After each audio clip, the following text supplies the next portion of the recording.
तुर्बत से गिरफ्तार खुदकुश bomber Adeela Bloch ने कहा कि वो बदकिस्मती से ऐसे लोगों के साथ राब्ते में थी जिन्होंने बहकावे में आकर खुदकुश हमला करने के लिए राजी हो गई। गलती का एहसास तब हुआ जब पहाड़ों पर गई। मुझे बताया गया पहाड़ों पर जाकर आपकी नई जिंदगी मिल जाएगी। वहाँ ऐसे नौजवान भी देखे जो बहकाए हुए थे। लोगों को बहका कर ब्लैकमेल करके पहाड़ों पर ले जाया जाता है। उन्होंने मजीद क्या कहा, आइए आपको सुनवाते हैं।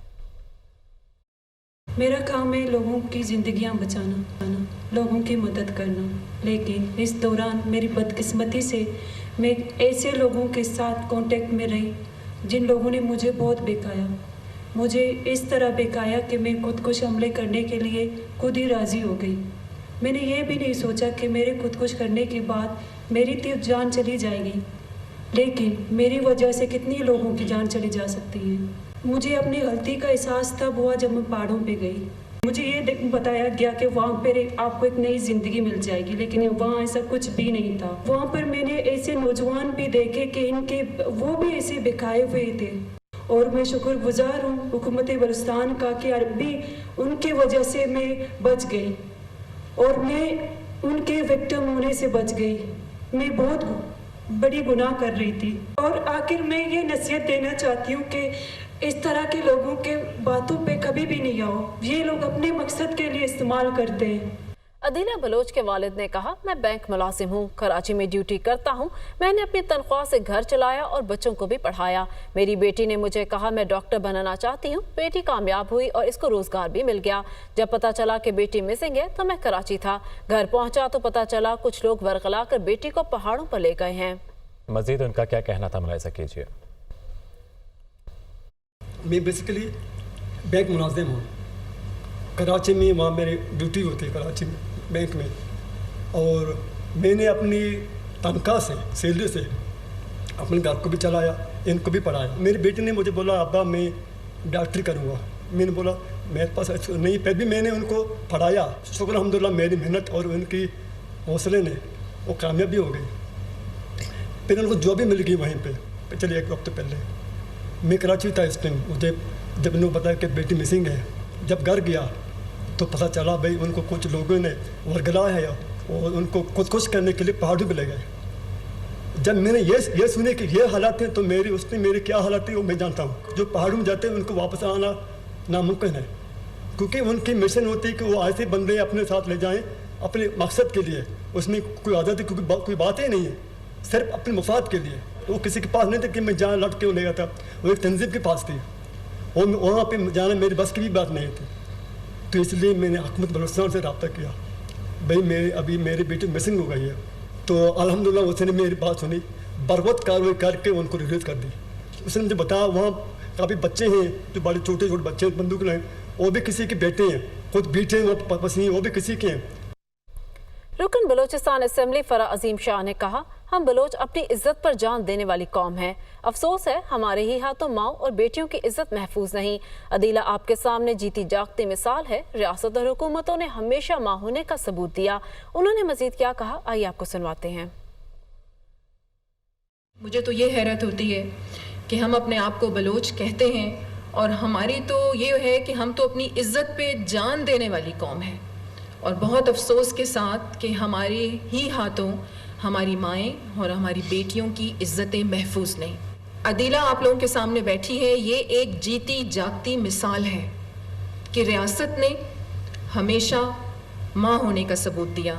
और दूसरी तरफ आप देखें कि वो जिस तरीके से ख़तरनाक मौत का खेल खेल रहे हैं, लेकिन रियासत ये कभी भी बर्दाश्त नहीं करेगी। और आज मैं उन बलोचों को भी ये पैगाम देती हूँ कि खुदारा इस लड़ाई को बंद करें जिसमें नुकसान सिर्फ और सिर्फ बलूचिस्तान का है। लेकिन जहां बात आएगी पाकिस्तान के कॉन्स्टिट्यूशन की, रेड लाइन की, वहां रियासत किसी के साथ भी कॉम्प्रोमाइज नहीं करेगी। आप ये देखें कि हमारी जिस तरीके से ब्रेन वॉशिंग की जा रही है हमारी बच्चियों की, हमारे बच्चों की, तो ये किसी तौर पे भी इसे बर्दाश्त नहीं किया जाएगा। वज़ीर-ए-आज़म शहबाज शरीफ ने कहा है कि 9/11 के बाद पाकिस्तान को बदतरीन दहशतगर्दी का सामना करना पड़ा। इससे अरबों डॉलर का नुकसान हुआ। इस शैतानी चक्कर से निकलने के लिए उधार और कर्जे लेना पड़ते हैं। IMF की कड़ी शराइत पूरी करने में चीन, सऊदी अरब और UAE ने एक बार फिर पाकिस्तान का साथ दिया। शहबाज शरीफ का कहना था कि तुर्क सदर की अक़वाम मुत्तहिदा में फ़लस्तीन पर तकरीर दिलों को छू लेने वाली थी। अक़वाम मुत्तहिदा जनरल असम्बली इजलास के मौके पर पायदार तरक्की के अहदाफ पर SDG मूवमेंट के मुबाहिसे से खिताब में वज़ीर आज़म का कहना था, 9/11 के बाद पाकिस्तान को बदतरीन दहशतगर्दी का सामना करना पड़ा। हमने इस नासूर को शिकस्त दी, हमें इससे अरबों डॉलर का नुकसान हुआ। इस शैतानी सर्कल से निकलने के लिए उधार और कर्जे लेना पड़ते हैं। इज्तिमाई काविशों से हुकूमत और इदारों ने मिलकर मुआशी चैलेंजेस को कबूल किया। मौसमियाती तब्दीली के असरात और दहशतगर्दी के बायस भारी माली जानी नुकसान उठाना। वज़ीर आज़म शहबाज शरीफ की तुर्किया के सदर रजब तैयब अर्दवान से मुलाकात हुई। मुख्तलिफ अमूर पर तबादला ख्याल किया गया। वज़ीर आज़म शहबाज शरीफ का कहना था, तुर्क सदर की अक़वाम मुत्तहिदा में फ़लस्तीन पर तकरीर दिलों को छू लेने वाली थी, जिस पर उन्हें मुबारकबाद दी। शहबाज शरीफ का कहना था, IMF बोर्ड की मीटिंग है, हमने इनकी तमाम शराइत पूरी कर दी हैं। बड़ी कड़ी शराइत थी। चीन ने दोबारा हाथ पकड़ा और माजी की तरह ताउन किया। उन्होंने कहा, सऊदी अरब और UAE के ताउन के भी मशकूर हैं, जिसके बगैर ये मुमकिन न था। गैर मुल्की मीडिया से गुफ्तगू में वज़ीर आज़म ने कहा, लेबनान पर इसराइल की जाहरी तबाहकुन होगी। सहूनी जाहरियत जंग फैलाने की साजिश है। फौरी जंग बंदी की जाए। फलस्तीनी रियासत के कयाम के सिवा कोई दूसरा ऑप्शन नहीं। वज़ीर आज़म शहबाज शरीफ ने मालदीव के सदर डॉक्टर मोहम्मद मायूज़ो से भी मुलाकात की। वज़ीर आज़म ने मालदीव से मुख्तलिफ शोबों में ताउन बढ़ाने के लिए पाकिस्तान के अज़्म का इआदा किया। IMF एग्जीक्यूटिव बोर्ड पाकिस्तान के लिए आज $7 अरब कर्ज की मंजूरी देगा। 37 माह में रकम पाकिस्तान को एक साथ में मिलेगी। पहला इक्तिसादी जायजा 6 माह बाद होगा। एक्सटेंडेड फंड फैसिलिटी पर पाकिस्तान तकरीबन 5% के लिहाज से सूद अदा करेगा। पाकिस्तान और IMF में 12 जुलाई को एक्सटेंडेड फंड फैसिलिटी कर्ज प्रोग्राम तय हुआ था। कर्ज मंजूरी से पाकिस्तान में मुआशी इस्तेहकाम और ज़र मुबादला के ज़खायर पैदा होंगे। पाकिस्तान पर अदायगियों का दबाव कम होगा। मुआशी इस्तेहकाम के लिए पाकिस्तान को टैक्स आमदनी बढ़ाना होगी। टैक्स आमदनी में GDP का 1.5% इजाफा रवां माली साल के दौरान किया जाएगा।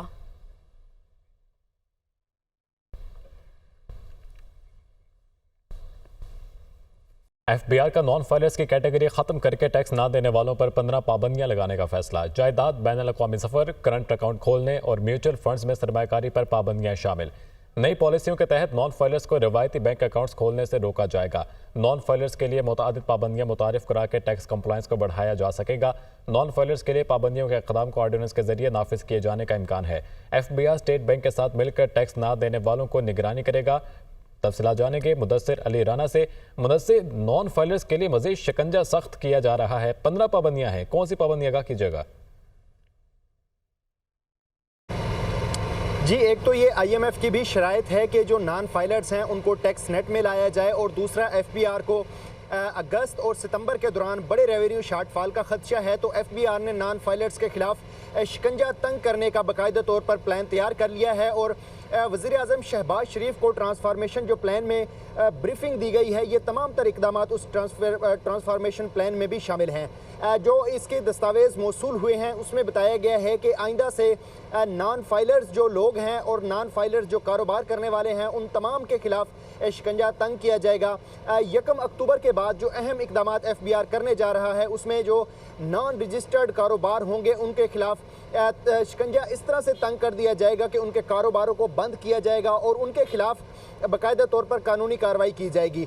जो नॉन रजिस्टर्ड कारोबार होंगे उन पर उनके लिए बिजली और गैस के बिल कनेक्शन बंद कर दिए जाएंगे, जबकि जो बिजली और गैस के कनेक्शंस हैं और वो नॉन रजिस्टर्ड अफराद के नाम हैं, उनको उनके असली मालकान के नाम पर रजिस्टर्ड किया जाएगा। इसी तरह नॉन फाइलर्स के खिलाफ जो शिकंजा तंग करने की तैयारियां की जा रही हैं और उसके लिए इकदामात जो तजवीज़ किए गए हैं, कुछ इकदामात तो उनकी बजट में ऑलरेडी अप्रूवल हो चुकी है, जैसा कि नॉन फाइलर्स पर मजहबी फरीज़ा के अलावा जो बाकी सफ़र करने का उसको इजाज़त नहीं दी जाएगी। जैसा कि नॉन फाइलर यूरोप, खलीजी ममालिक और जो दीगर रूट्स को इस्तेमाल करते हुए बैरून मुल्क का सफ़र करेंगे, उनको इस बात की इजाज़त नहीं दी जाएगी और उनको बैरून मुल्क का सफ़र करने के लिए उससे पहले फाइलर होना होगा। इसके साथ साथ नॉन फाइलर्स पर यह भी पाबंदी आयद की जा रही है कि प्रॉपर्टी की खरीदारी, गाड़ी की खरीदारी, घर की खरीदारी नहीं कर सकेंगे। ट्रांसफॉर्मेशन प्लान में ये शामिल किया गया है कि जो नॉन फाइलर जिसकी आमदन सालाना 1 करोड़ रुपए तक होगी, वो अब गाड़ी नहीं खरीद सकेगा। अगर वो FBR में फाइलर है और एक्टिव टैक्स पेयर लिस्ट में शामिल है, तो उसके बाद ये तमाम तर इकदाम कर सकेगा।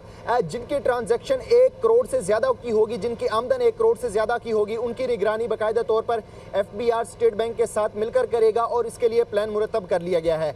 जो नए इकदाम हैं नॉन फाइलर्स के खिलाफ और नॉन रजिस्टर्ड कारोबारों के खिलाफ, उनके लिए आर्डिनेंस लाए जाने का इम्कान है जो कि 1 अक्टूबर के बाद आ सकता है, क्योंकि FBR को अगस्त और सितंबर के दौरान जो रेवेन्यू शॉर्टफॉल एक्सपेक्टेड है 250 अरब रुपए से ज़ायद का, इसको पूरा करने के लिए IMF की जानिब से भी ये शराइत आयद की गई थी कि रेवेन्यू शॉर्टफॉल को पूरा किया जाए। जो ज़राए की जानिब से बताया गया है कि इन तमाम तर इक़दामात से तकरीबन 50 से 60 अरब रुपए के लगभग रेवेन्यू हासिल किया जाएगा और इसके अलावा विद होल्डिंग और सेल्स टैक्स की इस्तिस्ना खत्म करके नया मिनी बजट आने का भी इम्कान है। बहुत शुक्रिया, आप तफसीलन हमें आगाह कर रहे थे।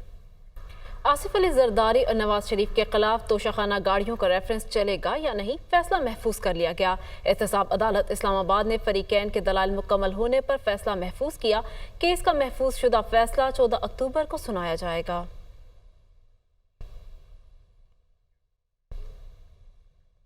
आसिफ अली जरदारी और दीगर के खिलाफ पार्क लेन और ठट्ठा वाटर सप्लाई रेफरेंस के समात नैब की जानिब से दोनों रेफरेंसेस को मुनासिब फॉरम पर भेजने की इस्तदा कर दी गई। अदालत ने दलाइल मुकम्मल होने पर फैसला महफूज कर दिया है। दोनों रेफरेंस पर फैसला 3 अक्टूबर को सुनाया जाएगा।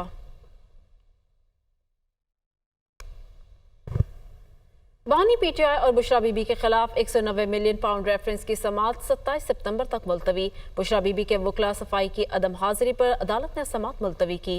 अदालत ने आइंदा समात पर हर सूरत जुराह करने की हिदायत कर दी। बानी PTI और बुशरा बीबी को अदालत के रूबरू पेश किया गया। बुशरा बीबी के वकला सफाई की अदम हाजिरी पर अदालत ने समात मुलतवी कर दी है।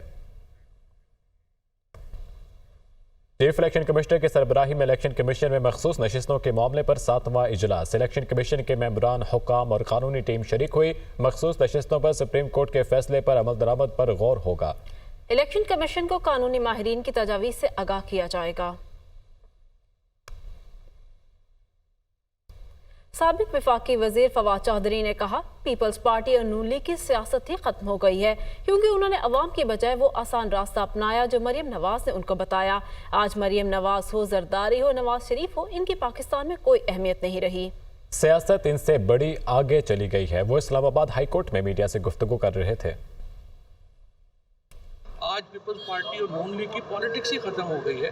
इसलिए ख़त्म हो गई है कि उन्होंने अपने जो रास्ता है वो आवाम के बजाय वो आसान रास्ता चुना जो मरियम नवाज़ ने उनको बताया था। और आज मरियम नवाज़ हों, बिलावल हों, जरदारी हों, नवाज शरीफ हों, शहबाज शरीफ हों, उनकी कोई रेलिवेंस ही नहीं रहेगी पाकिस्तान में। पाकिस्तान की सियासत उनसे बड़ी आगे चली। पाकिस्तान के अंदर जो बहरान है, जिस तरह से सुप्रीम कोर्ट में जो प्रोसीजर एक्ट को तब्दील किया गया है, बेंचेस बदलने का जो इख्तियार है उसको बदला गया है। सबसे पहले जो प्रैक्टिस एंड प्रोसीजर एक्ट को जो तब्दीली हुई है उसको फौरी तौर के ऊपर तो फुल कोर्ट इजलास होना चाहिए था, क्योंकि जो सीनियर यूनी जज हैं जस्टिस मंसूर अली शाह साहब, उनकी राय सामने आ चुकी है और उन्होंने इस एक्ट को सुप्रीम कोर्ट के अंदर के बेंचेस बनाने के इख्तियार में मुदाखलत करार दिया।